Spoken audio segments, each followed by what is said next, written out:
अमित की उम्र उस वक्त कुछ 25 साल की थी और अमित परिवार में सबसे बड़ा बेटा था। घरवालों को अब लगता था कि अब अमित की उम्र शादी की हो गई है तो उसे शादी कर लेनी चाहिए। इसलिए अमित ने कुछ लड़कियों को देखना शुरू कर दिया था। लड़कियां तो कई देखी, बहुत सी अच्छी भी लगी, प्यारी भी लगी और कई खूबसूरत भी देखी, मगर उन लड़कियों में अमित को वो कनेक्शन महसूस नहीं हुआ जो दिल से दिल का कनेक्शन होना चाहिए। ये शादी के लिए लड़कियां देखना और मीटिंग वगैरह कई दिन तक चलता रहा पर बात नहीं बनी। अमित को लिखने का शौक था तो एक दिन अमित फेसबुक पर ऐसे ही कुछ पोस्ट लिख रहा था, कुछ देख रहा था और कुछ दोस्तों को सर्च कर रहा था। फिर कुछ नोटिफिकेशन वगैरह देखी तो उसमें एक नोटिफिकेशन फ्रेंड रिक्वेस्ट की थी। वो फ्रेंड रिक्वेस्ट एक लड़की की थी, नाम था प्रिया, जिसे अमित न तो जानता था न पहचानता था, पर दिल ने कहा कि देखे तो सही कौन है यह मोहतरमा जिसे हमसे दोस्ती करनी है। अमित ने उस लड़की की प्रोफाइल देखी, कुछ खास तो नहीं था प्रोफाइल में, बस एक सिंपल सा क्यूट प्यारा सा प्रोफाइल पिक था और उसके टाइमलाइन पर कुछ शायरी प्यार वाली डायरी जैसी पोस्ट की गई थी, बस इसके अलावा कुछ नहीं था। फिर प्रिया की फ्रेंड रिक्वेस्ट को एक तरफ कर अमित कुछ और देखने लगा। करीबन 2-4 दिन बाद अमित फेसबुक को ओपन किया तो देखा कि फिर उसे वही फ्रेंड रिक्वेस्ट वाली नोटिफिकेशन दिखाई दी। उसमें उसी लड़की की यानी कि प्रिया की रिक्वेस्ट पेंडिंग पड़ी थी। अमित ने सोचा चलो दोस्ती कर ही लेते हैं, फिर रिक्वेस्ट को एक्सेप्ट किया और अमित ने प्रिया के इनबॉक्स में एक मैसेज भेज दिया, शुक्रिया हमें दोस्त बनाने के लिए, और बस फेसबुक लॉग आउट करके अमित अपने काम में व्यस्त हो गया।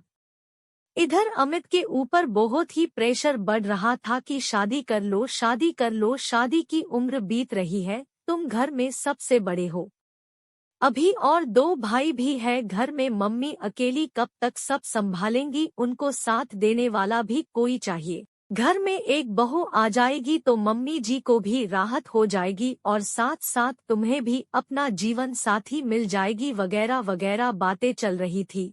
पर इन सब के बीच अमित का दिल तो बस उस एक लड़की को ढूंढ रहा था जो उसके दिल के बिगड़े बिखरे सुर को एक सुरीले राग में तब्दील कर दे और जिंदगी भर के लिए उसके साथ प्यार के गीत गुनगुनाने लगे बस। फिर कुछ महीनों बाद अमित ने अपना फेसबुक लॉगिन किया तो देखा तो इनबॉक्स में कई मैसेजेस थे, कुछ दोस्तों के थे तो कुछ मैसेज उस लड़की के थे जिससे अभी अभी अमित से दोस्ती ऑनलाइन फेसबुक के जरिए हुई थी। अमित ने सब दोस्तों के मैसेजेस का जवाब दिया और उसके बाद उस लड़की के मैसेजेस देखे तो उसमें लिखा था कि कैसे हैं आप शायरी बहुत ही अच्छा लिखते हैं, आपकी शायरी मुझे बहुत पसंद आई, क्या आप ये शायरी और थॉट्स खुद ही लिखते हैं या कॉपी पेस्ट करते हैं। अमित ये मैसेज पढ़कर मन ही मन मुस्कुरा उठा और उसे जवाब दिया, जी हाँ, मैं खुद ही अपने दिल के जज्बात अपनी डायरी और इस प्यारे से फेसबुक के टाइमलाइन पर लिखता रहता हूँ। वक्त के साथ साथ मेरे जीवन में जो भी होता रहता है, अच्छे बुरे लम्हे को महसूस करते हैं हम अपनी कलम के जरिए अपनी डायरी में लिखते रहते हैं और जो लगता है कि फेसबुक पर पोस्ट करनी चाहिए वो पोस्ट करते रहते हैं हम। अमित ने इतना लंबा मैसेज उस लड़की को भेज दिया तो अचानक से प्रिया ऑनलाइन आई और कुछ देर बाद मैसेज किया कि वाह जनाब, आप तो बड़े ही लाजवाब और दिलचस्प इंसान लगते हैं।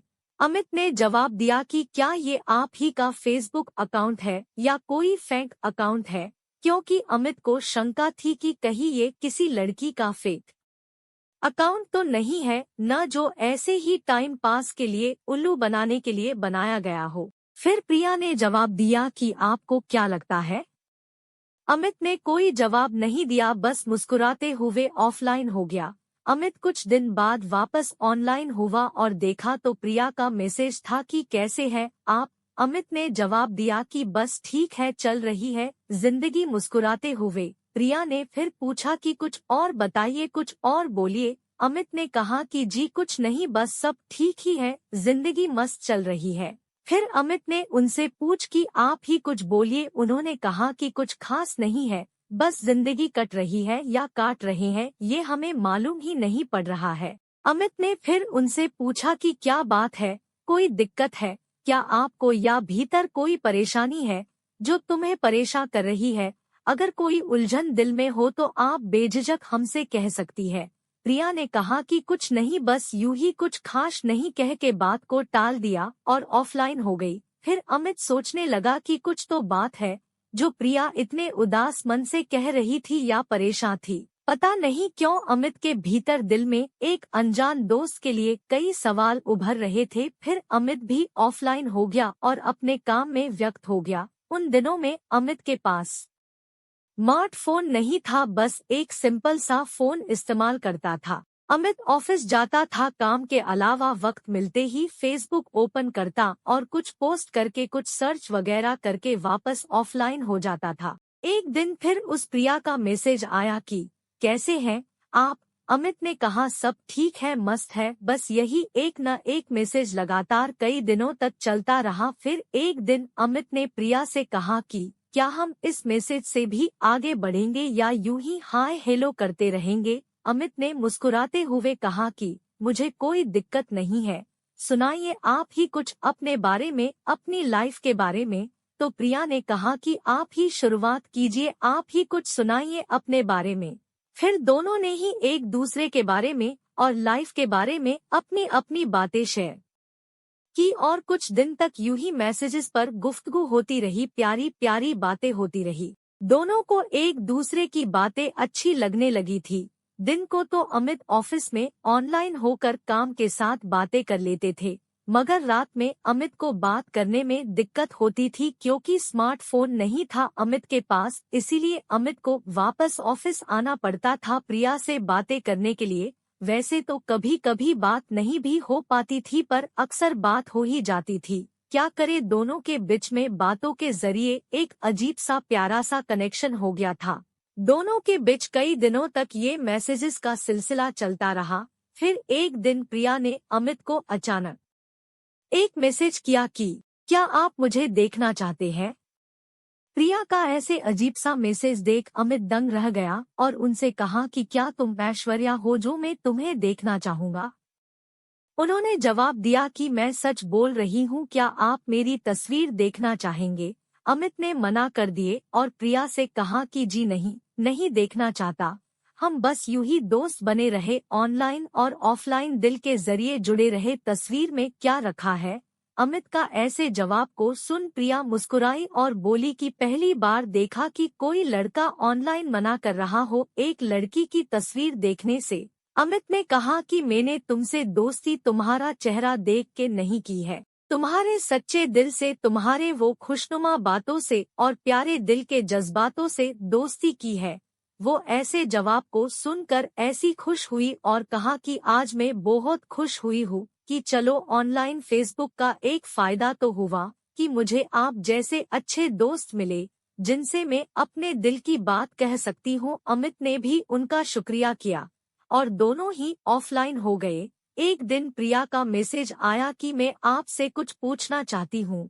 अमित ने कहा कि जी जरूर, कहिए क्या पूछना चाहती है आप। प्रिया ने कुछ देर बाद मैसेज किया कि कुछ नहीं, छोड़िए कोई बात नहीं है।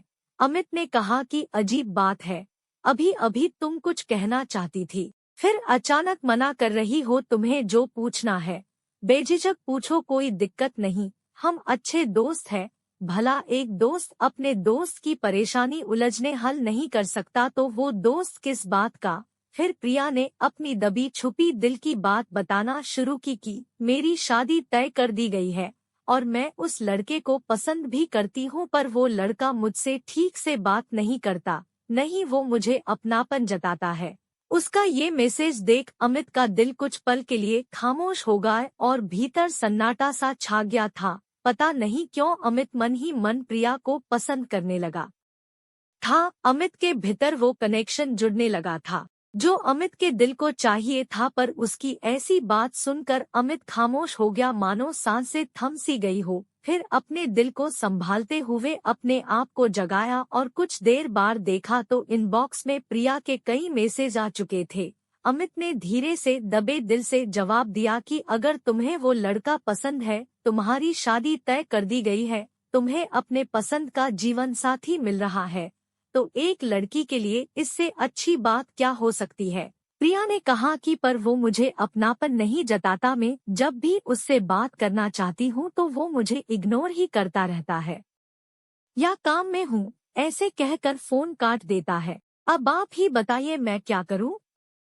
अमित ने उसे जवाब दिया कि हो सकता है कि वो सच में अपने काम में व्यस्त हो, तुमसे बात करना चाहता हो पर वक्त नहीं मिल पा रहा हो। मैं भी तो अक्सर व्यस्त रहता हूँ, वो बात अलग है कि वक्त मिलते ही तुमसे बात कर लेता हूँ, तुम्हारे मैसेजेस के रिप्लाई देता रहता हूँ। प्रिया ने कहा कि हो सकता है आपकी बातें सही हो। ऐसे कहकर वो ऑफलाइन हो गई। कुछ दिन बाद फिर से प्रिया का मैसेज आया कि मैं आपसे कुछ पूछना चाहती हूँ। अमित ने कहा कि जी जरूर पूछिए जो पूछना हो। प्रिया ने कहा कि आपको कैसी लड़की पसंद है या कैसी लड़की से शादी करना चाहेंगे। अमित ने कहा कि वो लड़की रूप में सुंदर होए न हो, दिल की खूब सुंदर होनी चाहिए, मेरी जज्बातों का ख्याल रखने वाली होनी चाहिए, परिवार को समझे संभाले ऐसी होनी चाहिए, हालात चाहे जैसे भी हो, वक्त अच्छा हो या बुरा, उन परिस्थितियों में मेरा साथ दे ऐसी लड़की मुझे चाहिए, और जो लड़की मुझे समझ लेगी वो परिवार को समझने के बराबर ही होगा।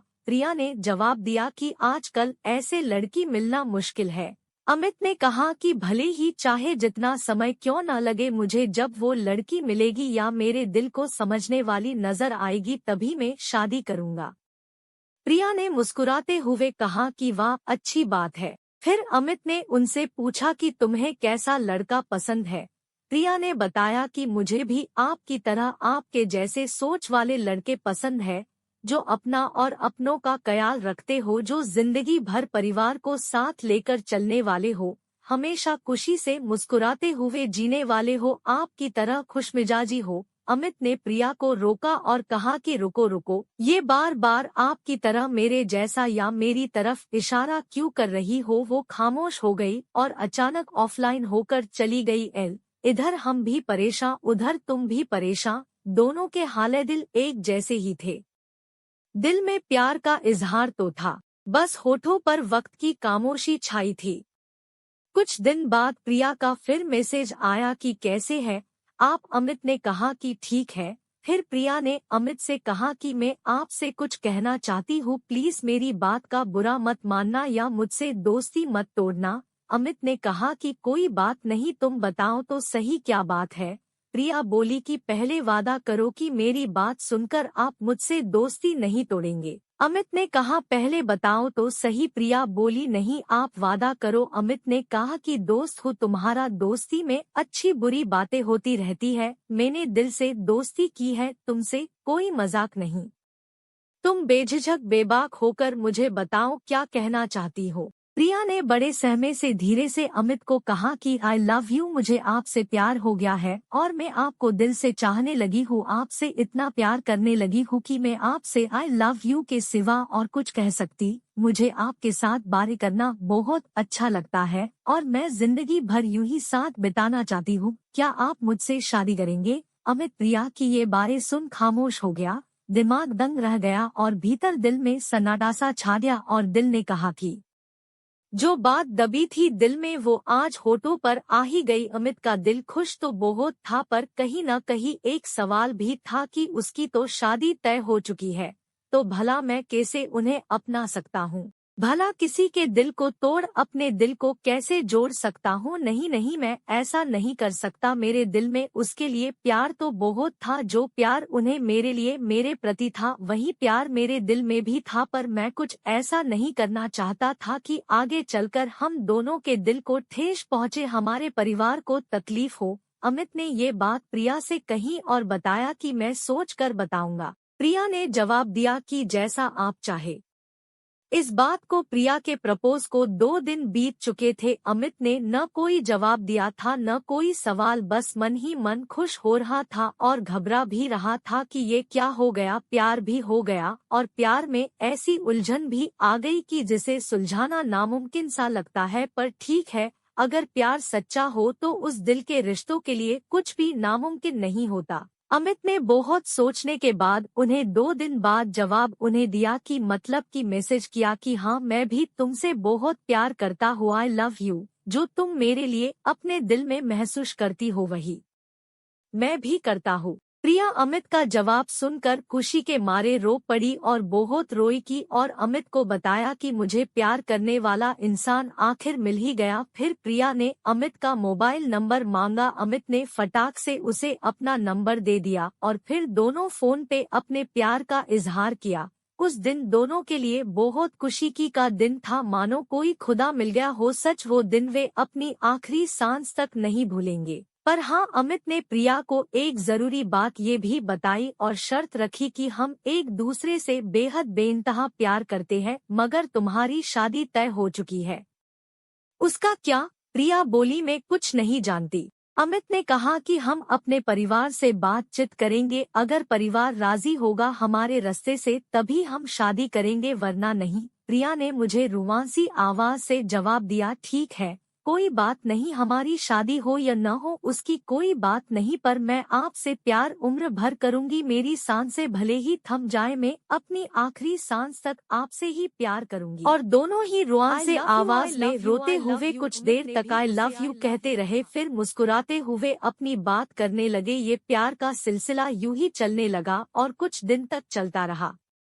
अमित ने अपने घर में बात की कि मैं एक लड़की से प्यार करता हूँ और उससे शादी करना चाहता हूँ, तो घर में अमित की ये बात सुनकर सब एक पल के किए स्तब्ध हो गए और फिर खुशी के मारे झूम उठे और कहने लगे कि चलो, कोई तो पसंद आया आपको, वरना शादी के लिए अब तक जितनी लड़कियां देखी थी सबको मना कर चुके थे। अच्छी बात है।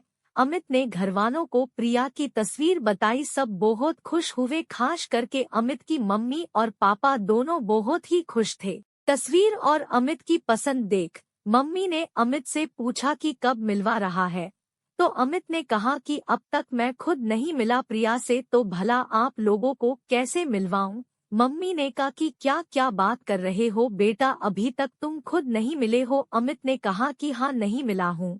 फिर प्यार कैसे हुआ? फिर अमित ने अपनी प्रेम कहानी अपने घरवालों को बताई। फिर मम्मी ने पूछा कि ये सब तो ठीक है, पर लड़की तो अच्छी है ना? अमित ने कहा हाँ बाबा। फिर मम्मी ने कहा कि तुमने पसंद की है तो अच्छी ही होगी न, तुम्हारी पसंद वो हम सब की पसंद। और फिर अमित ने पापा को अपनी सारी बातें बताई कि लड़की के घर के सारे हालात बताए। पापा खामोश हो गए, फिर अचानक जोर से बोले कि तुम दोनों एक दूसरे से प्यार करते हो न? अमित ने कहा हाँ पापा, हम दोनों एक दूसरे से बहुत प्यार करते हैं। तो पापा ने कहा फिर चिंता क्यों करते हो, उसके घरवाले माने तो ठीक है, नहीं माने तो कोई बात नहीं, उसे भगा कर ले आना। मेरा दिल तो बहुत खुश हो गया कि जब परिवार इतना साथ देता है तो भला डर किस बात का। सच में अमित उस दिन अपने आप को बहुत भाग्यशाली मानता था कि मुझे इतना प्यारा परिवार, जिसके साथ उसका प्यारा परिवार खड़ा हो, उसे कोई परेशानी नहीं छू सकती। ये सब बातें अमित ने प्रिया को बताई तो वो भी दंग रह गई कि इतना सपोर्ट है आपको अपने परिवार का, वाह क्या बात है, मैं कितनी भाग्यशाली हूँ कि अगर शादी होती है तो मैं ऐसे अच्छे भले परिवार में जाऊंगी, वो मेरे लिए स्वर्ग से काम नहीं होगा। फिर अमित ने प्रिया से कहा कि तुम एक बार अपने पापा से बात तो करो, तो प्रिया बोली कि मैं कैसे बात करूं। अमित ने कहा अगर तुम बताओगी नहीं तो बात कैसे आगे बढ़ेगी, हिम्मत से सच्चे दिल से बात करके देखो, ठीक है। तो उसने अपने पापा से डरते हुए बड़े ही धीरे से सहमे आवाज में अपने पापा को बताया कि पापा, मैं आपसे एक बात कहना चाहती हूँ। पापा ने कहा बोलो बेटा, क्या कहना चाहती हो? प्रिया ने कहा कि मैं एक लड़के से प्यार कराती हूँ और उससे शादी करना चाहती हूँ। प्रिया के मुंह से ऐसी बात सुनकर उसके पापा स्तब्ध हो गए और एक पल के लिए खामोश ही हो गए। फिर बोले कि लड़का कहाँ का है और तुम कब मिली उससे? प्रिया ने सारी हकीकत अपने पापा से बताई। फिर उसके पापा सारी बात सुन बोले कि तुम इन सब चक्करों में कब से पड़ गई, कभी भी मिली नहीं हो उस लड़के से, कभी देखा नहीं, पता नहीं वो लड़का कैसा होगा कैसा नहीं। नहीं नहीं, तुम ये सब चक्कर छोड़ो, मैंने तुम्हारी शादी जहाँ तय की है वही करूँगा और मैंने उन्हें अपनी जबान दी है और मैं अपनी जबान से मुकर नहीं सकता, चाहे जो हो जाए। प्रिया अपने पापा की बात सुन ठीक है बोलकर घर में चली आई और रोने लगी, बहुत रोई। और फिर शाम होते ही अमित को मैसेज किया कि पापा ने हमारी शादी के लिए मना कर दिया है। अमित भी ऐसा जवाब सुन खामोश हो गया और दिल निराश हो गया और दोनों ऑफलाइन हो गए। इधर अमित के पापा ने अपनी तरफ से प्रिया की और उसकी घरवालों की इंक्वायरी करवाई कि कैसे है वे और उनके घरवाले वगैरह वगैरह, तो पापा को सब रिजल्ट सही सही मिला। पापा खुश हुए और पापा ने अपने जिस दोस्त को सब पता करने के लिए कहा था उन्हें कहा कि आप हमारी तरफ से उनके सामने शादी का प्रस्ताव रखिए कि एक दरोगाजी है, वो अपने बेटे की शादी आपकी बेटी से करना चाहते हैं। वो चाचा जी अमित के पापा की बात लेकर प्रिया के पापा के पास गए और बताया कि एक शादी का प्रस्ताव लेकर आया हूँ। एक बहुत ही अच्छा परिवार है, लड़का व्यापार करता है और पिताजी उसके पुलिस अफसर है। परिवार में 2 भाई है और माता पिता, कुल 5 लोगों का परिवार है। पूरा परिवार बहुत सुखी संपन्न है। ये बात सुन प्रिया के पापा खुश तो हुए पर उन्होंने ने शादी से साफ मना कर दिया और बोले कि नहीं, मैं अपनी बेटी की शादी कही और तय कर चुका हूँ और जहाँ तय की है मैं वही शादी करूँगा। फिर चाचा जी ने अमित के पिताजी को कॉल करके सारी बात बताई और कहा कि लड़की के पिताजी ने शादी के लिए मना कर दिया है, हम और कुछ नहीं कर सकते। पापा ने कहा ठीक है, कोई बात नहीं, शुक्रिया। ये बात घर आने के बाद शाम को पप्पा ने घरवालों को बताई। घर में सब निराश हो गए और फिर अमित के पापा ने वही बात दोहराई कि चिंता क्यों करते हो, भरोसा रखो भगवान पे, अगर तुम्हारा प्यार सच्चा है तो सब ठीक होगा, विश्वास रखो अपने दिल पर, भगवान पर, ठीक है, और कोशिश करते रहेंगे। नहीं मानेंगे तो कोई बात नहीं, तुम उसे उठाकर भगाकर ले आना, हम मंदिर में शादी कर लेंगे, फिर कोर्ट मैरिज करके कानूनी तौर से एक हो जाओगे, ठीक है, फिर कोई कुछ नहीं कर पाएगा, ठीक है। एक दिन अमित ने प्रिया को मैसेज किया, उसका जवाब ही नहीं आया। उसने कॉल किया तो मोबाइल भी स्विच ऑफ बता रहा था। अमित टेंशन में आ गया कि क्या होगा, मैसेज का जवाब भी नहीं आ रहा है, नंबर भी बंद आ रहा है, क्या हुआ क्या है। अमित लगातार उसे मैसेज करता रहा और दिन भर कॉल ट्राई करा रहा और ये सिलसिला अमित ने लगातार 2-3 महीने तक दिन भर में 15 से 20 बार करा रहता था कि शायद आज कोई मैसेज आ जाए, आज कॉल लग जाए मेरा, मगर अमित को निराशा ही मिलती। अमित उसकी फिक्र में गुमनाम सा हो गया था, झुंझुला सा गया था और सोचता था कि मेरे साथ ही ऐसा क्यों होता है।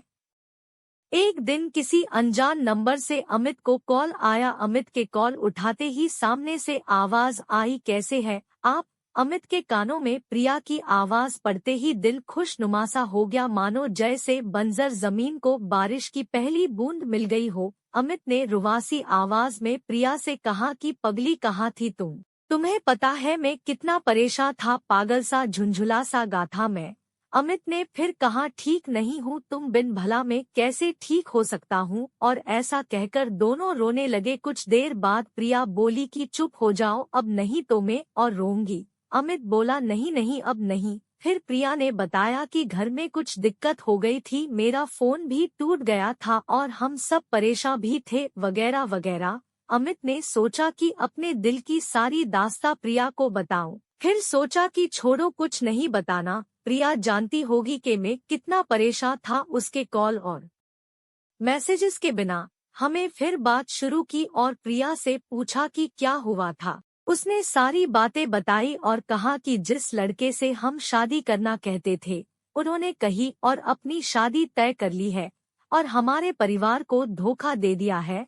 अमित ने तुरंत कहा कि क्या क्या क्या तुम सच बोल रही हो। प्रिया ने कहा कि हाँ मैं सच बोल रही हूँ और पापा बहुत निराश हो गए हैं, घर में सब मायूस हो गए हैं। पापा बता रहे थे कि इन लोगों के कारण एक अच्छा भला रिश्ता आया था, प्रिया जानती भी है उस लड़के को, उन्हें भी मैंने मना कर दिया शादी के लिए इन लोगों की खातिर, और आज इन्होंने हमें धोखा दे दिया है, अब हम क्या करें। अमित ने मुस्कुराते हुए कहा कि वाह वाह, वक्त का पहिया कुछ ऐसा पलटा, वक्त कुछ ऐसे बदला कि सब तीतर बितर तो हो गया पर भीतर सब ठीक हो गया। अमित ने तुरंत ही प्रिया को मैसेज छोड़ कॉल किया कि प्रिया ये सुनहरा अवसर है, यही सही मौका है और तुम अभी के अभी अपने पापा से बात करो और बताओ कि पापा अभी भी वो लड़के वाले तैयार है हमारी हाँ के लिए, हमारे परिवार से रिश्ता जोड़ने के लिए, ऐसे तुम अपने पापा से कहो।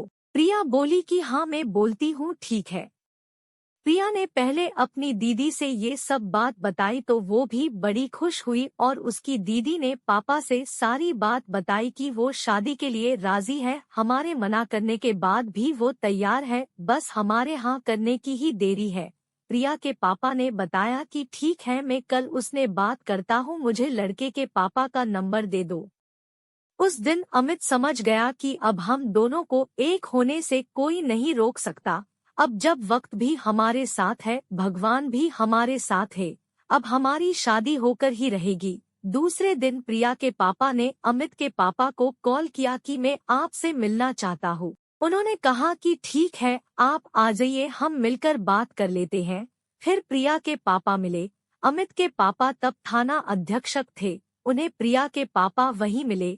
वे तो अमित के पापा का स्वभाव देखकर खुश हो गए। कोई सम्मान से उन्हें सलाम ठोक रहा था तो कोई अपना काम करवा रहा था तो कोई उनकी तारीफ कर रहा था, और अमित के पापा भी अपना काम बड़ी ईमानदारी से, सादगी से, सरलता से करते थे। अमित के पापा का ऐसा स्वभाव देख प्रिया के पापा तो दंग ही रह गए और मन ही मन तय कर लिया कि मैं अपनी बेटी की शादी अब इनके घर ही करूंगा। बस फिर अमित के पापा ने उन्हें अपने घर आने के किए, कहा कि आइए, आपका ही घर है, मिलके बैठकर ठीक से बातचीत करेंगे, घर पर आइएगा, ठीक है। ऐसा कहकर वे चले गए।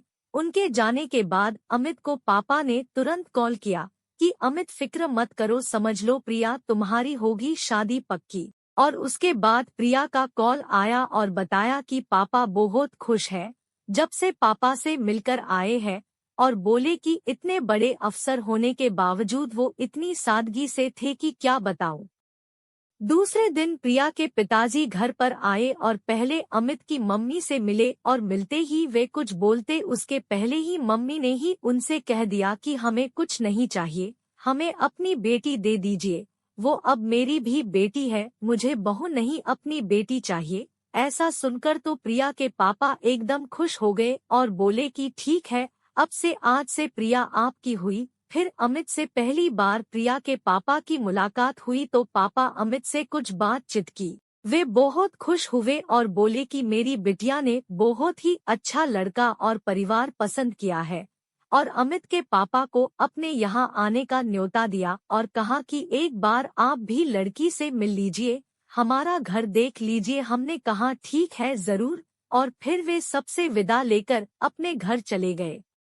फिर प्रिया अमित से बोली कि पापा बहुत खुश हुए हैं, और आज से पहले मैंने पापा को इतना खुश कभी नहीं देखा, पर पापा को एक चिंता भी है कि लड़के वाले तो अच्छे हैं, परिवार भी बहुत सुखी संपन्न है, पर क्या पता वो दहेज में चाहेंगे क्या, मांगेंगे क्या, भला वो पुलिस अफसर है, उनका इतना बड़ा रुतबा है समाज में, तो उनके बराबर हम कैसे हो सकते हैं, हमारा तो मकान भी किराए का है। फिर अमित ने प्रिया को तुरंत कहा कि चिंता मत करो, हमें कुछ नहीं चाहिए, मुझे बस तुम्हारा साथ चाहिए और मेरे परिवार को तुम्हारे जैसी बेटी चाहिए और कुछ नहीं चाहिए। ये सुनकर वो रोने लगी, कहा कि मैं कितनी खुशकिस्मत हूँ। अमित ने कहा कि मैं भी तो खुशकिस्मत हूँ, अब चुप होता। प्रिया बोली ये खुशी के आंसू है। अमित ने मुस्कुराते हुए कहा कि पगली कहीं की। फिर एक दिन अमित के परिवार मिलकर प्रिया के घर गए, उससे मिलने और सगाई करने के लिए। अमित ने अपनी तरफ से सगाई की सारी तैयारी कर ली थी, और सगाई की बात सिर्फ उसकी बड़ी दीदी और उसके पापा को ही पता था, क्योंकि उनके घरवालों को तो यही पता था कि वो प्रिया को देखने के लिए ही आ रहे हैं। पर अमित ये मौका नहीं छोड़ना चाहता था। अमित ने अपने जीवन में कई शादियां बनते बनते बिगड़ते हुए देखी थी, तो तय कर लिया था कि अब जब पहली बार मिल रहा हूँ प्रिया से तो उसे हमेशा के लिए अपना ही बना लूं, सगाई करूंगा तो कोई दिक्कत ही नहीं रहेगी। और हम सब यही सोचकर घर पहुँचे। अमित ने प्रिया को पहली बार देखा और देखते ही बोला कि अब तो खुश होना। प्रिया रोते हुए बोली हाँ मैं बहुत खुश हूँ, और मम्मी ने प्रिया को गले लगा लिया और बोली कि मुझे मेरी बेटी मिल गई, बस मुझे और कुछ नहीं चाहिए। और बस अमित की मम्मी ने सब कुछ छोड़ सगाई की रस्म करवाना शुरू कर दिया। प्रिया का हाथ अमित के हाथों में देकर उसे सगाई की अंगूठी पहनाई और पंडित जी के मंत्रोच्चार के बीच अमित प्रिया की सगाई संपन्न हुई। सगाई के करीबन 7 महीने बाद उनकी शादी भी होगी। अमित और प्रिया हमेशा के लिए एक हो गए। अमित और प्रिया की शादी को 3 साल हो गए हैं और एक प्यारी सी बेटी भी है। अब भी वैसा ही लगाव महसूस करते हैं, प्यार और स्नेह करते हैं जैसे शादी से पहले करते थे। एक बहुत दिलचस्प बात है जो आज भी दोनों को ये यकीन नहीं होता कि वे फेसबुक पर जुड़े फिर दोस्ती हुई, प्यार हुआ। फिर जिस परिवार ने शादी से बार बार इनकार किया उसी परिवार ने हमारी शादी करवाई। शायद उनका सच्चा प्यार ही था, एक दूजे के प्रति विश्वास और भरोसा ही था जो तमाम दिक्कतों के बावजूद एक दूजे को जुदा होने न दिया। और सबसे बड़ा आशीर्वाद उस परमात्मा का है जिसने ये सृष्टि बनाई। हमें जितना अपने आप पे भरोसा था उतना ही भगवान पर भी भरोसा था और यही भरोसा यकीन में तब्दील हो गया।